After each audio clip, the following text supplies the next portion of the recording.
When I first turned pro, I figured it would just be a side hustle, that I would keep my current job and that I would just, teach as a hobby during the evenings, which is how most people start to teach ballroom dance. No one just goes into the shoot and has 40 hours a week worth of students booking with them.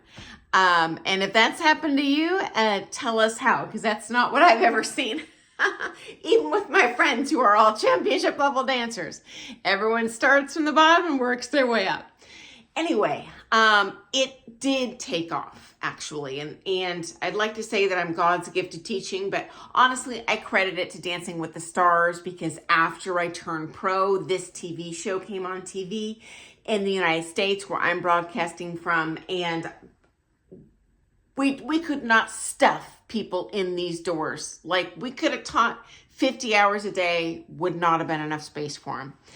Anyway, when I decided to quit my other job and become a full-time teacher, my aunt asked me, like, well, how many hours a week can you do this?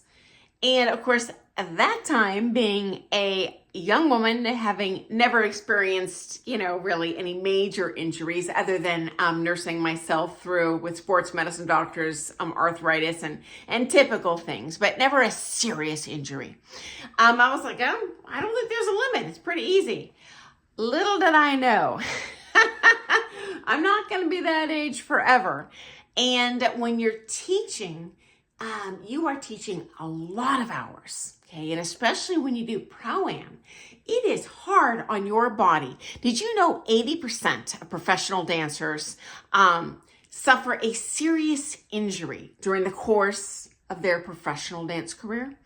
And so if you're competing, obviously that would be a career ender as a pro dancer, not as an amateur dancer, not as a pro-am dancer, friends, but as a professional dancer, because at that point we have no skill levels. You're just doing rising star or, open pro, like championship level.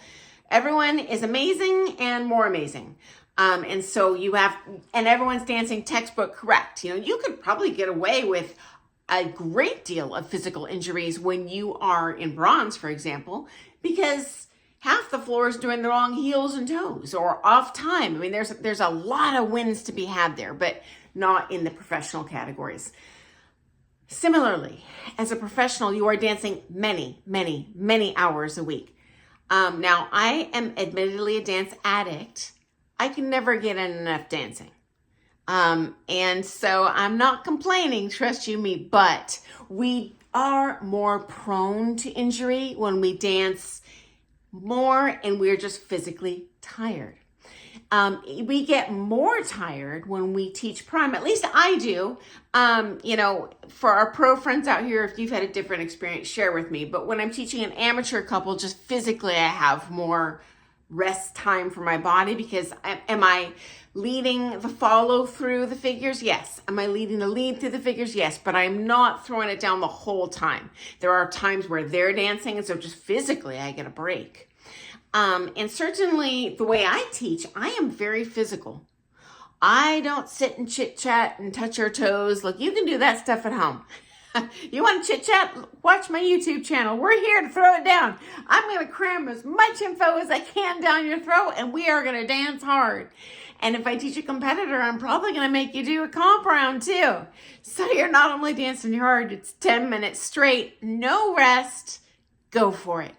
When you're on that pro-am comp floor, as a pro, almost all the pros I dance, I know, some not, but most do, certainly the good ones. We are giving 110% because you are paying us to haul your booty around that floor and make you dance your best. And I will saw off my arm to make that happen. So I know every pro I know, when they come back from a comp, they are just physically spent. I mean, they're probably tired too, but I mean, it's quite hard on their body. They usually have to take off 1 or 2 weeks of work when they get back just to recover. Particularly those that are showing up with like this giant harem, of follows. That's very hard on their bodies. As teachers, not as amateurs, but as teachers, this is where your body weight comes into play, because every pound of force you put on your joints especially, honestly, follows, I hate to break it to you because you have to wear those darn heels. It is way harder, especially on your knees. If you have, say, an extra 30 pounds that you're carrying around. Is it going to matter if you are, dancing 10 hours a week? No. But as a teacher, yes, because you're dancing, many hours and you're physically doing a lot to manipulate your partner into position. So it's almost like running around the track versus running around the track and carrying a weighted backpack. And again, I'm not complaining.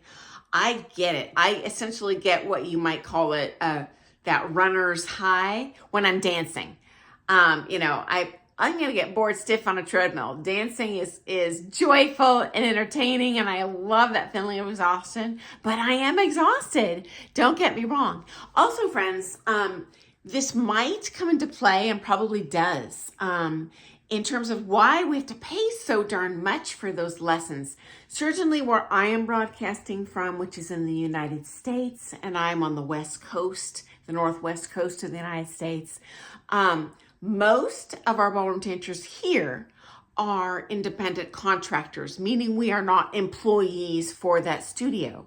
So we have to self-insure for health insurance. And friends, that is not cheap. Even if you were to pay for 100% of your health insurance as an employee, which I don't even know of a company that does that. They're at least going to throw in part of that money. It's cheaper to insure with a group plan than it is on your own. It's very expensive to self-insure. And we don't have a backup, I'm just going to answer phones this week at work and still collect my paycheck. You know what? If we have a serious injury and we cannot teach, we're living on food stamps or savings. And most of us do save for a rainy day. And that's why they have that phrase, so we can get through those lean times, right? And unfortunately, I have seen dancers have to retire completely from this industry. Dancers who have no college education, they really have no education except a dance education. And they have given 1,000% into that dance career. Then they end up with a serious injury or they're in just too much pain, when they hit their 40s or their 50s. And I've seen this. I've seen couples have to retire singularly because they couldn't keep the weight off and it hurt too much. And they had to completely change careers and start from ground zero, minimum wage, and some completely different job, in their middle age. That sucks. Especially considering how very much they sacrificed in terms of time and money. Way more money spent on my dance education than my college education. And I attended one of the most expensive universities in the United States, and I still spent exponentially more on my dancing. Totally glad I did it. I would do it again in a heartbeat because I love my job. But truth be told, 80% of professional dancers, serious injury. So hope you found that to be interesting. Hope you yourself are not suffering from an injury. I'll share a link in the description of, injuries that I have nursed myself through when I was an amateur, including bone spurs, including arthritis. And there are some things we can do to prevent that as well as treat that so we can continue to do this activity that we just find such immense joy and satisfaction and fulfillment in doing. So I hope you have an awesome day, guys. I look forward to seeing you first thing in the morning with some more things, a ballroom dance. Happy dancing, guys. Bye.